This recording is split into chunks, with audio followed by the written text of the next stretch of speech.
सोबोदिरो में पीपी ज़िले काउंसिल खैरपुर जे अगूणे मेंबर सराई वज़ीर हुसैन हत्तार, पीपी तालुका सोबोदिरो जे सदर एडवोकेट एजाज़ अहमद खोड़ो साहिब, पीपी अगवार सरदार मियाँ मिठल पीरज़ादो साहिब, सैयद वकार अब्बास शाह, सैयद गदा हुसैन शाह, एहसान अली सतो, एजाज़ हुसैन मल्हा जे मान में ॻोठ नवाड़ो शरीफ़ में आजियाणो ॾिनो वियो। आजियाणे में नदीम अली दायो, ज़हूर हुसैन ॼामड़ो, साहिल ऐं ॿियनि शिरकत कई। उन मौके ते पीपी तालुका सदर सोबोदिरो एजाज़ अहमद खोड़ो चयो त पीपी चेयरमैन बिलावल भुट्टो ऐं आसफा भुट्टो पारां अवाम जे हक़नि लाइ महांगाई ख़िलाफ़ 27 फ़रवरी ते कराची मां क़ाइदे आज़म जी मज़ार खां लॉन्ग मार्च निकिरंदो, जेको 1 मार्च ते खैरपुर पहुचंदो।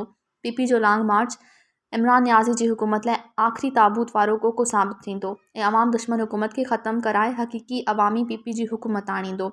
इस्लामाबाद जे ऐवाननि में जिए भुट्टो जी गूंज जा ऐं अवाम दुश्मन हुकूमत खे ख़त्म कराए हक़ीक़ी अवामी पीपी जी हुकूमत आणींदो ऐं इस्लामाबाद जे ऐवाननि में जिए भुट्टो गूंज जे नारनि सां इमरान नियाज़ी खे भॼाईंदो।